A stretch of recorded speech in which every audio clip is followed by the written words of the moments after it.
मंत्र के मूलनायक 1008 श्री शांतिनाथ भगवान की, परम उपकारी संत शिरोमणि आचार्य गुरुवर विद्या सागर जी महामुनि राज की जय हो। परम पूज्य मुनि श्री 108 दुर्लभ सागर जी महाराज की जय हो।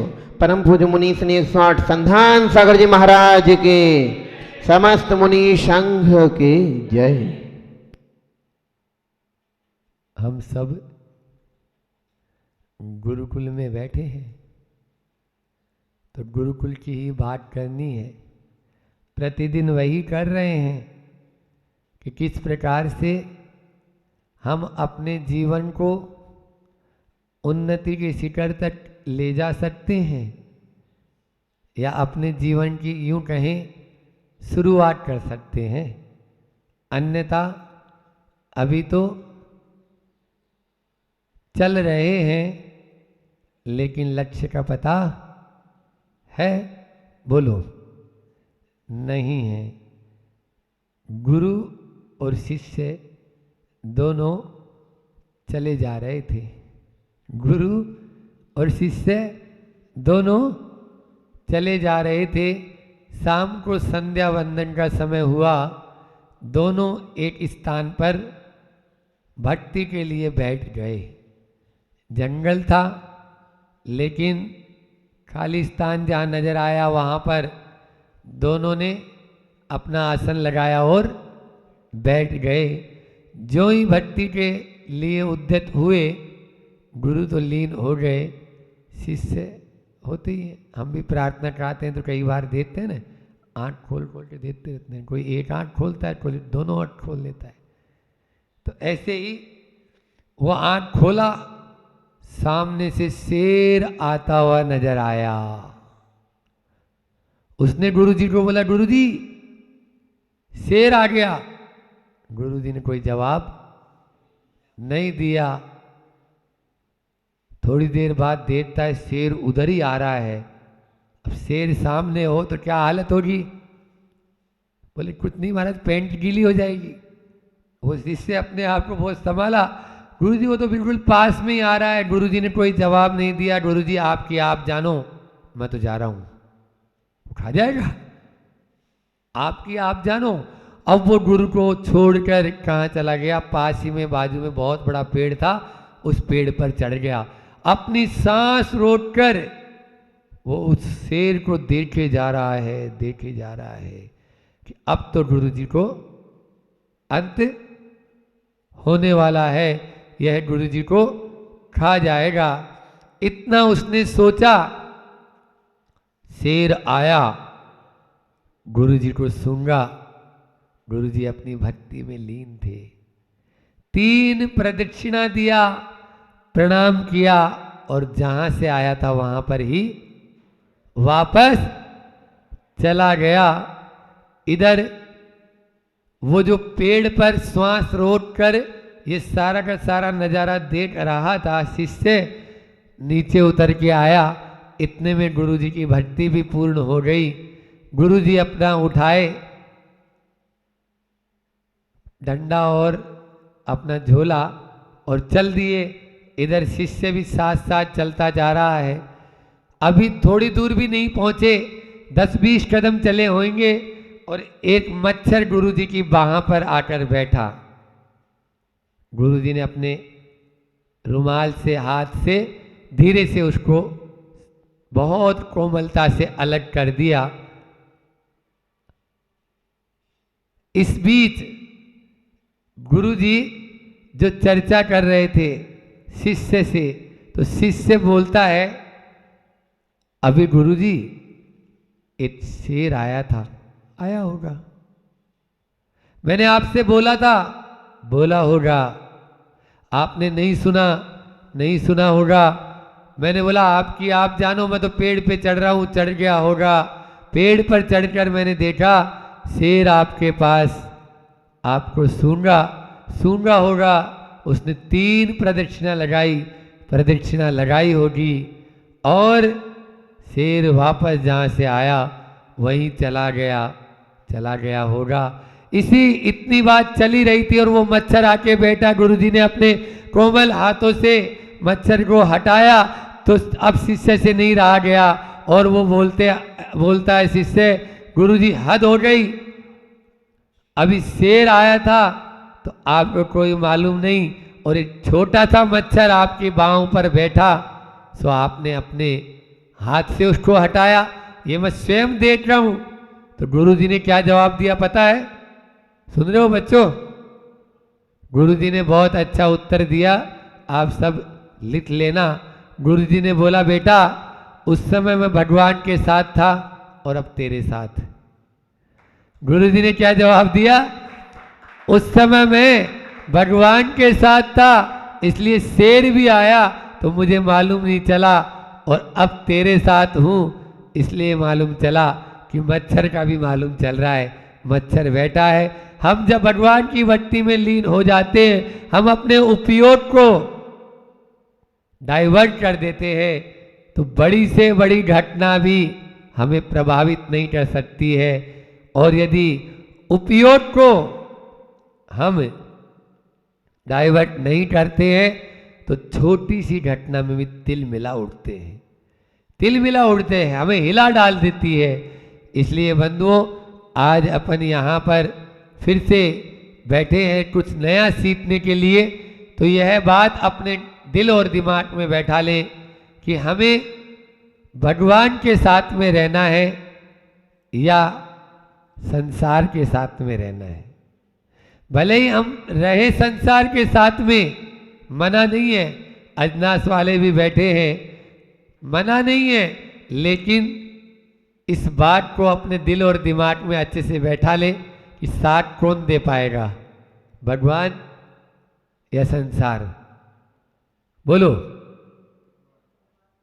साथ भगवान दे पाएगा, भगवान भी नहीं देंगे, लेकिन भगवान आपको हर परिस्थिति से जूझने की ताकत दे देंगे, वो शक्ति दे देंगे। आप भगवान से ये प्रार्थना मत करो कि भगवान मेरे दुख दर्द कम हो जाए, भगवान से ये प्रार्थना करो कि भगवान जैसे कष्टों में आप हंसते रहे, मुस्कुराते रहे और उनको पार करके अपने लक्ष्य को प्राप्त कर लिए, बस इसी प्रकार से मैं भी कष्टों में अपने लक्ष्य को प्राप्त कर लूं, हंसते और मुस्कुराते हुए। भगवान आपको वही दे सकते हैं, क्योंकि न पूजी आस्तई तई वीतरागे, न निंदिया नाथ विवांत वेरे। भगवान वासु पूज्य भगवान की स्तुति करते हुए आचार्य समंत भद्र स्वामी कह रहे हैं कि भगवान को आपकी पूजा से कोई लेना देना नहीं है, भगवान को आपकी निंदा से कोई लेना देना नहीं है, लेकिन आप पूजा करते हैं तो आपके अंदर में विशुद्धि उत्पन्न होती है, और आप जब भगवान की निंदा करते हैं, आप भगवान को गाली देते हैं, तो आपके अंदर में संक्लेश परिणाम होते हैं। ये जो विशुद्धि और संक्लेश है वो भगवान नहीं दे रहे हैं। यदि भगवान किसी को देने लेने लगे तो फिर तो संसार का पूरा ही उल्टा सीधा हो जाएगा, पूरा उल्टा सीधा हो जाएगा। फिर क्यों कोई कष्ट में रहेगा बताओ? यदि भगवान ही, एक बार ऐसा हुआ कि भगवान, एक जैन मित्र था, वो अपने मित्र के यहाँ गया और वो मित्र, दूसरा मित्र बोलता है जो जैन नहीं था, बोले देखो भगवान ने मेरी पत्नी की किडनी ठीक कर दी। क्या बोला?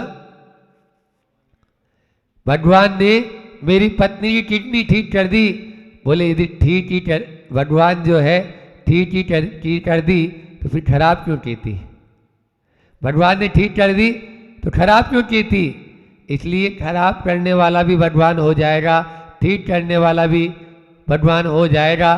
तो संसार में तो सारे दुखी नजर आते हैं, क्या वो दुख देने वाला भगवान है? मानोगे? बोलो। इसलिए सुख और दुख हमारे मन की परिणति है।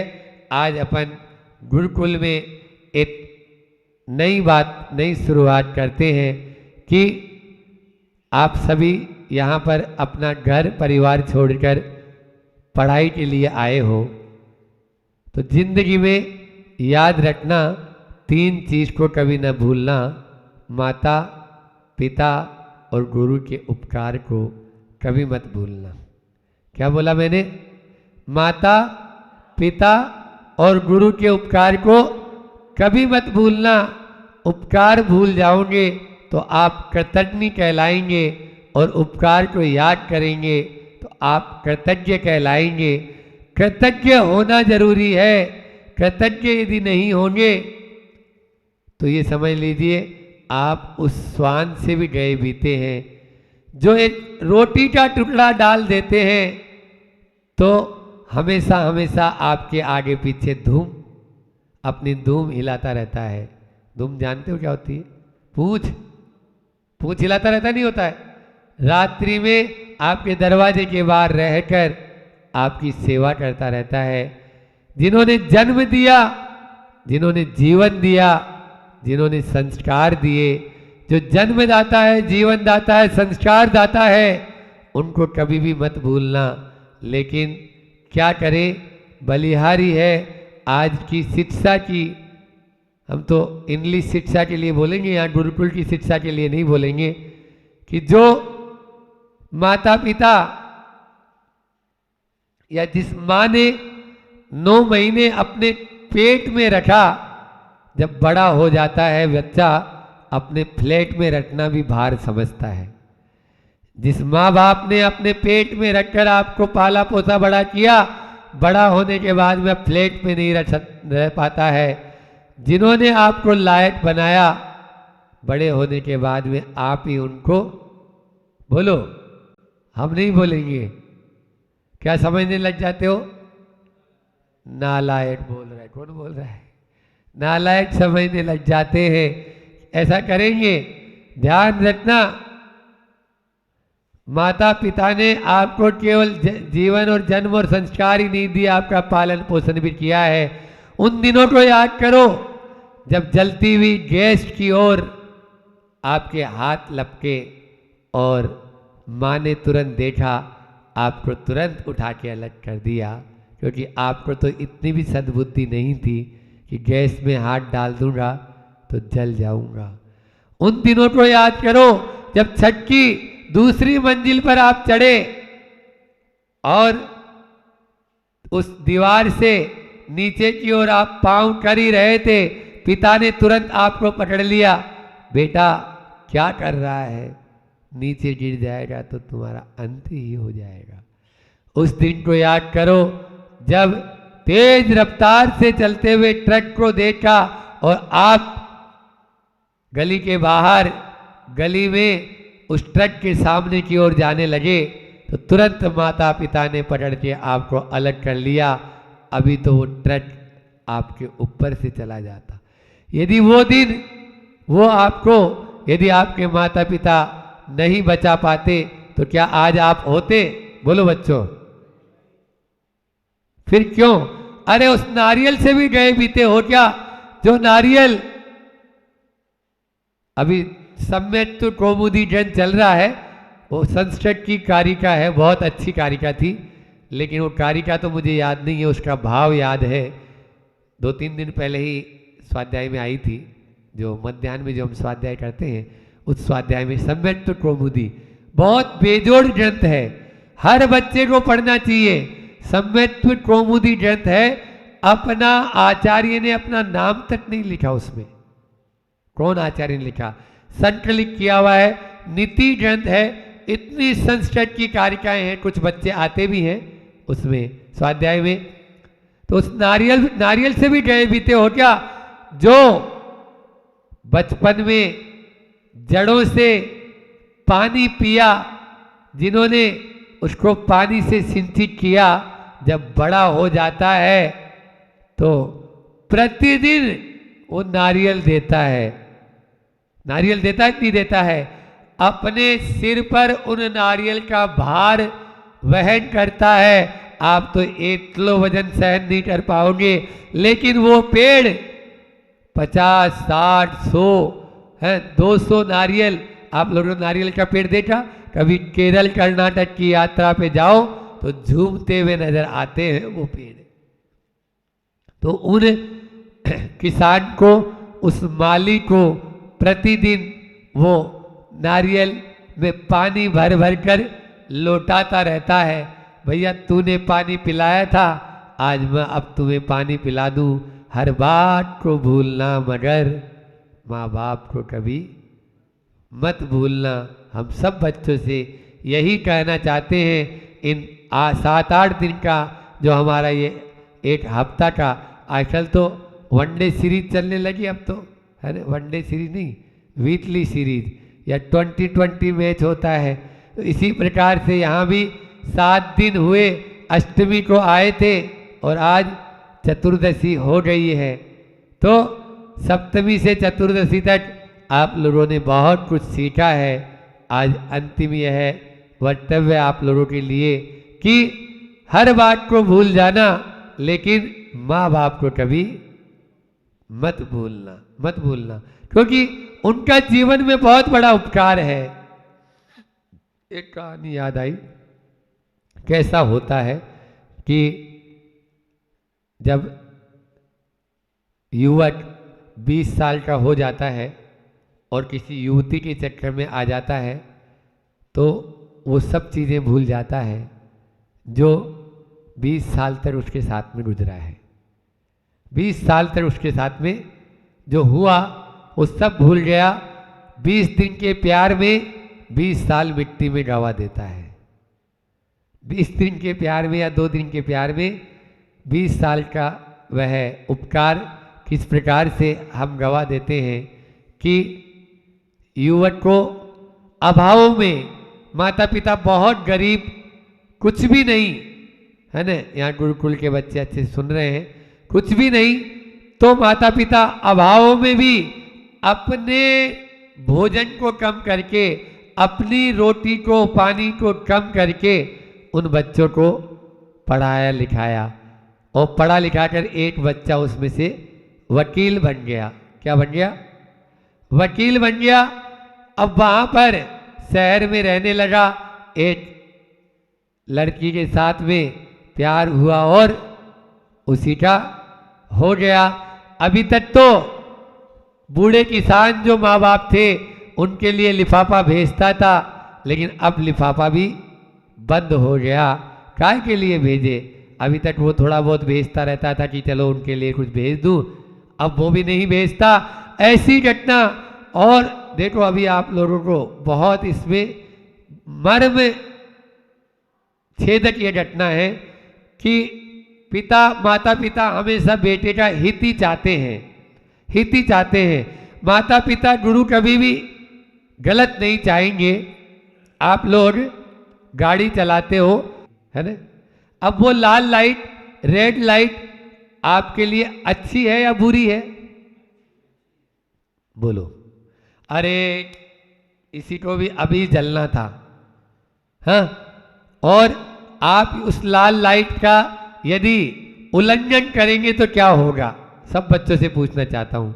बम्बई जैसे शहर में, हाँ, वहाँ तो हर मिनट में ही, जहाँ 8-8, 10-10 एक साथ रास्ते होते हैं, तो वहाँ पर लाइट भी तुरंत तुरंत ही हरी और लाल होती है।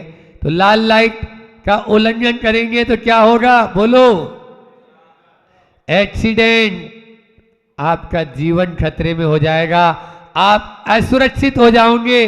मैं आप सबसे यही कहना चाहता हूँ, माता पिता और गुरु की हिदायतों को, इन लाल लाइट का यदि आप उल्लंघन करेंगे तो आपका जीवन भी खतरे से खाली नहीं रहेगा।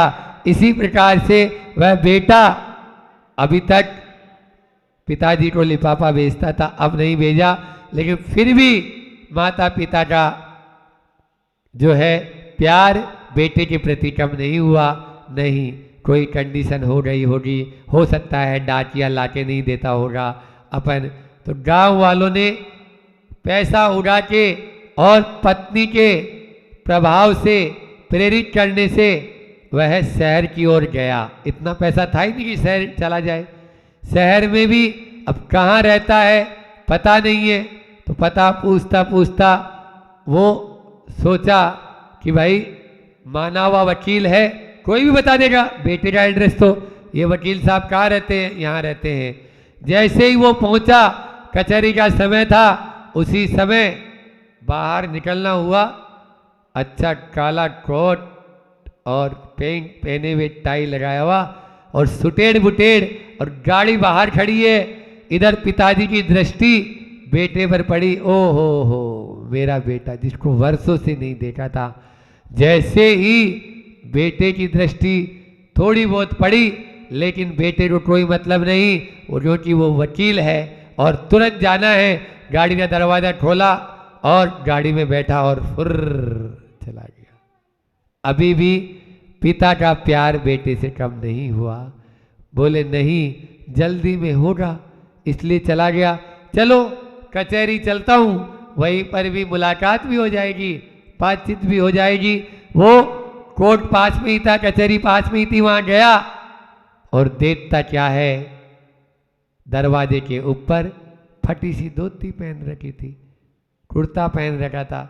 दुबक के अपना, जैसे गांव के लोग बैठते हैं अपने दोनों घुटने मोड़कर, वैसे दरवाजे के पास में सुनने लग गया। अपने बेटे को निहारता रहा, निहारता रहा, निहारता रहा। एक तक वर्षों से नहीं देखा था बेटे को।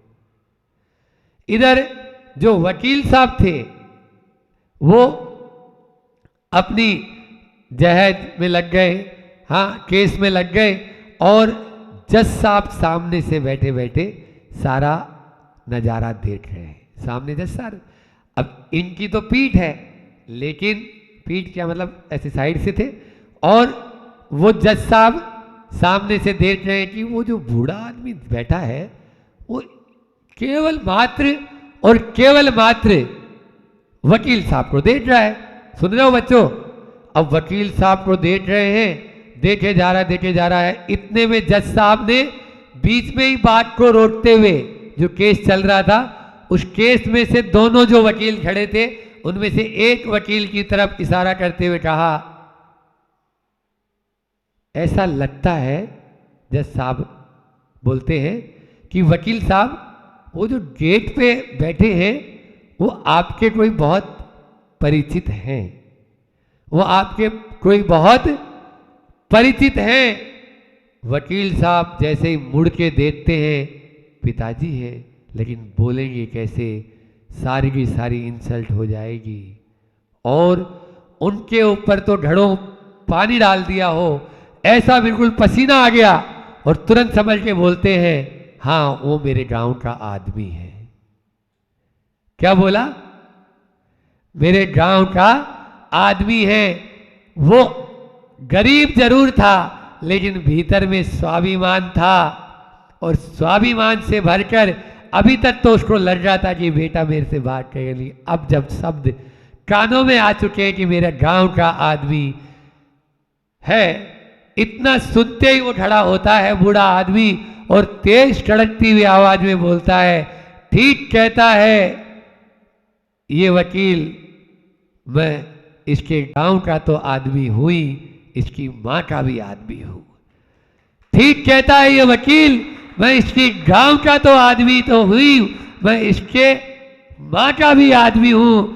तब जज साहब की आंखों से पानी बहना शुरू होते हैं, और वो कहते हैं कि वैसे मैं आपके पर्सनल जीवन में कोई हस्तक्षेप नहीं करना चाहूंगा, आपके व्यक्तिगत जीवन में मेरा हाथ डालने का कोई अधिकार नहीं है, लेकिन ये फटे हुए कपड़े पहने हुए हैं, और इससे मुझे लगता है कि इन्होंने अपनी रोटी के टुकड़े से अपनी रोटी को कम कर करके भी आपको पाल पोस कर इतना बड़ा किया कि आज आप इतने बड़े इस शहर के माने हुए वकील हैं। लेकिन ध्यान से सुन लो वकील साहब, यदि ऐसी परिस्थिति में मेरे माता पिता होते, जज साहब बोल रहे वकील से कि ऐसी परिस्थिति में यदि मेरे माता पिता मुझको पढ़ाए होते तो मैं उनको धरती पर पांव नहीं रखने देता, मैं उनको धरती पर पांव नहीं रखने देता, मैं उनको हथेली पर रखता। आप क्या बोल गए, आपको यही नहीं मालूम है, जिन माता पिता ने आपको पढ़ाया लिखाया, जीवन दिया, संस्कार दिए, जन्म दिया, आप उन्हीं के लिए ये बोल गए। और सारे के सारे वकील और सारे के सारे जो वहाँ पर बैठे हुए मुवक्किल आदि थे, वो उन वकील की भर्त्सना करने लगे कि ये कोई आदमी है, ये कोई आदमी है। अभी आप लोग भी कहानी सुन रहे हो, कहानी भले ही काल्पनिक सी लग रही होगी, लेकिन ये निश्चित रूप से आज हो रहा है, हो रहा है। अरे वो तो छोड़ो, सुन रहे हो महेंद्र जी कि एक बार अभी सत्य घटना, कुछ दिन पहले, हम कभी पेपर छूते भी नहीं है, पेपर पढ़ना तो बहुत दूर, लेकिन एक व्यक्ति ने आके बताया, कटिंग लाके दे दी, महाराज जी देखो आज के पेपर में ये घटना घटी। अभी साल 1.5 साल पहले की बात है कि एक व्यक्ति पढ़ा लिखा के बेटे को योग्य बनाया, जैसे गुरुकुल में आप लोग पढ़ रहे हो, अभी तो छोटे हो कोई बात नहीं, लेकिन पढ़ा लिखा के उसको विदेश तक भेज दिया। और वो बेटा माता पिता के पास आया विदेश से, माता पिता बहुत खुश, वाह बेटा इतना बड़ा हो गया है, इतना बड़ा, आज तो खूब बड़ा बेटा है। तो बोला माँ बाबूजी अपन को विदेश चलना है और यहाँ पे, हाँ हाँ हाँ बेटा हम भी तेरे साथ रहेंगे, ये तो बहुत अच्छी बात है। सुन रहे हो नहीं सुन रहे हो? बेटा ऐसा भी निकम्मा बेटा हो सकता है, अभी कर्म फूटा हो सकता है, मैं तो सुधा सागर जी की भाषा में बोलूं कि ऐसे भी मूर्ख हो सकते हैं। उसने बोला तो फिर अपन को मकान वकान सब बेचना पड़ेगा। हाँ बेच दे बेटा, बेच दिया, मकान बेच दिया, जायदाद बेच दी, सब कुछ बेच दिया, गहने बेच दिए, सारे बेच दिए और पैसा हाथ में ले लिया। चलो पिताजी एयरपोर्ट पे चलना है। एयरपोर्ट पे गए और अब माता पिता तो कम पढ़े लिखे थे, जहाँ उनको बोल दिया कि यहाँ बैठ जाओ वहाँ बैठा दिया है ना, और वो अपनी फ्लाइट आई और फुर्र उड़ के चला गया। एक दिन हो गया पूरा, बेटा अभी तक भी नहीं आया, कहाँ गया, कौन सी फ्लाइट में जाना है हमको पता नहीं। एयरपोर्ट पे पूछा तो बोले वो तो गए जहाँ जाना था विदेश, आपके बेटे का नाम वगैरह उन्होंने बताया कि ये नाम है, फ्लाइट से देखा तो वो तो उड़ के चला गया है। बोलो क्या हुआ? घर भी गया बाहर भी गया, ये सत्य घटना है, ये अभी की है ये। तो इस पंचम काल में मैं तो सब बच्चों से यही कहना चाहूँगा कि ऐसा बच्चा बनने से पहला अपने प्राण दे देना, प्राण चले जाएं, लेकिन ऐसा बालक कभी मत बनना जो अपने बच्चों को, देखो आपको चाहते तो वो अनाथालय में नहीं डाल देते, आज जो है ये गुरुकुल में क्यों रखे आपके माता पिता, बताओ। आज बच्चों को कॉन्वेंट का मतलब ही अनाथालय होता है, वहां विदेश में बच्चे पैदा होते हैं और उनको किसी झाड़ी में फेंक देते हैं, किसी कचरे के डब्बे में डाल देते हैं। सुन रहे हो नहीं सुन रहे हो? क्योंकि वो सब अवांछित बच्चे होते हैं। क्या होते हैं? अवांछित का मतलब जानते हो? अवांछित का मतलब होता है जो चाहे नहीं गए और पैदा हो गए। जैसे कुंती थी ना, कुंती चतुर्काल में भी हुआ एक आध ऐसा, हालांकि लेकिन पुण्य लेके आते थे तो पुण्य के प्रभाव से बच जाते थे। कर्ण ऐसे ही हुआ, शादी के पहले ही पैदा हो गया था और उसको छोड़ दिया गया बहते हुए पानी में। इस प्रकार से वहां पर अवांछित बच्चे होते हैं, उनको अनाथालय में छोड़ देते हैं। यदि आपको भी ऐसे अनाथालय में डाल देते तो आपका क्या हाल होता? आपको वो पढ़ा रहे हैं, लिखा रहे हैं, सब काम कर रहे हैं, आपका परवरिश कर रहे हैं, तो फिर आप क्यों उनको वृद्धाश्रम का रास्ता दिखाते हो? बोलो। कभी भी वृद्धाश्रम जाने की जरूरत आप महसूस नहीं करना, उनको भेजने की महसूस नहीं करना, अंतिम समय उनके पास में रहना। अब दूसरा उदाहरण देता हूं, इसी अभी का ही भोपाल का। भोपाल में एक बेटा सॉफ्टवेयर इंजीनियर, और वो सॉफ्टवेयर इंजीनियर जो है एक कंपनी में काम करता था। कंपनी का बॉस, अब वहाँ तो 17 घंटे 18 घंटे काम करना पड़ता है, अच्छा पैकेज था। उसकी माँ बीमार हुई, उसकी माँ बीमार हुई और पिता थे नहीं, माँ ने ही पढ़ाया लिखाया था। तो उनको उसके पास में उसको ऑर्डर आया कि आपको ऑफिशियल काम से अमेरिका जाना है। तो बोला कि मेरी माँ बीमार है। बोले नहीं, माँ बीमार हो चाहे कुछ भी हो, जो भी हो, आपको आप अपनी व्यवस्था बनाइए, और आपको आप भी जब बड़े हो जाएंगे तो ऐसा ही होगा। तो ऑफिशियल काम से आपको तुरंत निकलना है, तुरंत निकलना है। ठीक है, मैं अपनी माँ से पूछ के आ रहा हूँ। तो माँ के पास में गया तो माँ ने बोला बेटा मेरी ऐसी स्थिति में तुम कैसे जाओगे? तो बोले बस ठीक है। वापस आया और अपने बॉस से बोलता है कि मेरी माँ ने मना कर दिया। बोले माँ के मना करने से क्या होता है? माँ की मानोगे या मेरी मानोगे? नौकरी मेरी कर रहे हो या माँ की? उसने तुरंत रिजाइन लेटर उठा के और रिजाइन लेटर लिख के देता है, सुनो मेरी माँ ने मुझे जन्म दिया है, जीवन दिया है और संस्कार दिया है, मैं पहले माँ की सेवा करूंगा, आपकी नौकरी नहीं। आज अभी और इसी वक्त से आप अपनी नौकरी को टोकरी में रखो, मुझे कोई जरूरत नहीं है ऐसी नौकरी की। तो इस प्रकार से अपन को बनना है। समझ में आ रहा है? यदि अपने सामने दो ऑप्शन हो जाएं कि पहले माता पिता की सेवा है या पहले नौकरी की बात है, धन दौलत की बात है, तो सबसे पहले माता पिता का ध्यान रखना है। ये तो फिर मिलते रहेंगे, मिलते हैं और मिलते रहेंगे, और नहीं भी मिलेंगे तो लूकी सूखी रोटी खा लेंगे। समझ में आया? हमारे भारतीय संस्कृति में तो सबसे पहले यही स्थान है, यही स्थान है। हम कितने भी बड़े बन जाएं, बोले महाराज आजकल तो माता पिता ही चाहते हैं कि नहीं बेटा बाहर चला जाए, पढ़ लिख ले, ये हो जाए वो हो जाए। मैं तो माता पिताओं से भी इस अवसर पर यही कहना चाहूँगा कि वे कितना भी हो जाए लेकिन वो भजन या वो गीत याद रख लेना, नाम पिक्चर थी एक, नाम मूवी है, पिक्चर है। बोले महाराज आप क्या मंच पे बैठे हुए पिक्चर का नाम लेते हो? हाउ हमने अपने जीवन में देखी। और उस मूवी में जब ज्ञानवती माता जी का रथ चलता था, कोई जमाने में हस्तिनापुर का रथ आता, इधर भी आया होगा, तो उस समय चलता था वो, चिट्ठी आई है चिट्ठी आई है। सुना है नहीं सुना है? ये भजन तो, ये गाना तो सुना होगा, पिक्चर का गाना है लेकिन भजन से कम नहीं है। उसमें आता है, आजा उम्र बहुत है छोटी और अपने घर में भी है रोटी, चिट्ठी आई है। ये कि अपने घर में भी है रोटी, इसलिए रोटी अपने यहाँ भी है, अपने ऐसा नहीं है रोटी कमी नहीं है।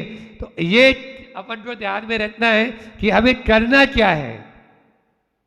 आज इस मंच के माध्यम से गुरुकुल के सारे बच्चों को, भले ही और बच्चों को भी ये सुना देना, कम बच्चे हैं, लेकिन जीवन में नियम बना लो, प्रण ले लो कि देव शास्त्र गुरु के सानिध्य में हम महाराज जी माता पिता और गुरु की आज्ञा का कभी उल्लंघन नहीं करेंगे। आपको ऊपर बढ़ने से आज ही से आपका पुण्य दिन दुना और रात चौगुना बढ़ना शुरू हो जाएगा, केवल इतने से नियम से। यदि ये नियम आपने जीवन में ले लिया तो आपका पुण्य हमेशा आपके साथ रहेगा, और जहाँ पुण्य होगा वहाँ लक्ष्मी तो बरसेगी बरसेगी। इसलिए चिंता की बात नहीं है, इतना ही रखते हैं। समय भी आपका हो गया। आचार्य श्री जी का हाइकू याद रखना जो आज के इस पूरे प्रवचन से संबंधित है। आचार्य श्री जी ने 17 अक्षर में अपनी बात कह दी। कर्तव्यमान 5 अक्षर हो गए। कर्तव्यमान ऋण, ऋण रणांगन में, ऋण रणांगन में, रणांगन मतलब होता है, थोड़ा सा क्लिष्ट लगेगा, अर्थ बता दूंगा अभी। कर्तव्यमान ऋण रणांगन में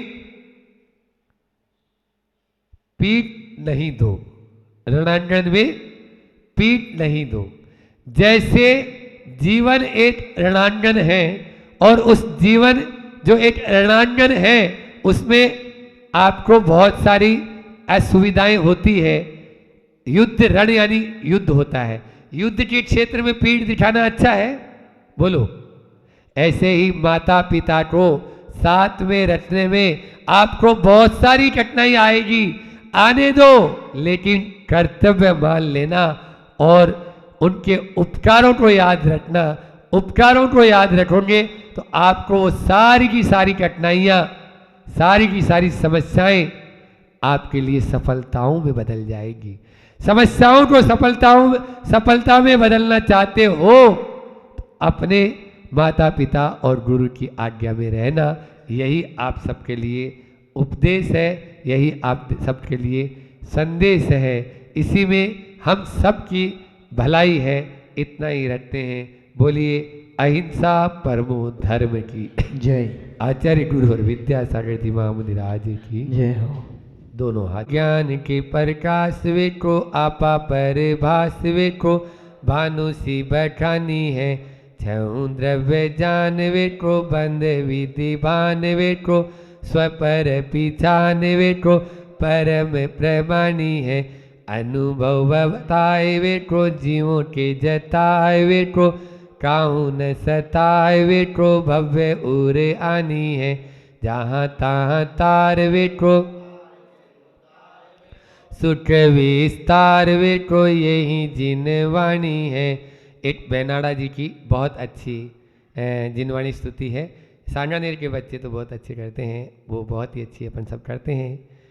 जिनवाणी मोक्ष नसेनी है। जिनवाणी जिनवाणी है जिनवाणी। जो जिनवाणी उर न धरत है। जो जिनवाणी और न धरत है। सेनी हो के असेनी है। जिनवाणी जिनवाणी मोक्ष न से। जिनवाणी जो जिनवाणी नित्य अभ्यासे। जो जिनवाणी नित्य अभ्यास। वो ही सच्चा जैनी है। जिनवाणी जिनवाणी मोक्ष न सेनी है। जिनवाणी जो जिनवाणी नित्य अभ्यासे। जो जिनवाणी नित्य अभ्यास। वो ही सच्चा जैनी है। जिनवाणी जिनवाणी मोक्ष न सेनी है। जिनवाणी जावाणी के ज्ञान ते सूझे लोकालोट। सोवाणी मस्तक नमु सदा देते हूँ डोट। हे जिनवाणी भारती तो जबो दिन रेन। जो तेरा शरणा गए सो पावे सुख देन। देव भजो अरिहंत को गुरु सेवा निर्गन। दया धर्म पालो सदा यही मोक्ष का पंथ। नो बार नमोकार।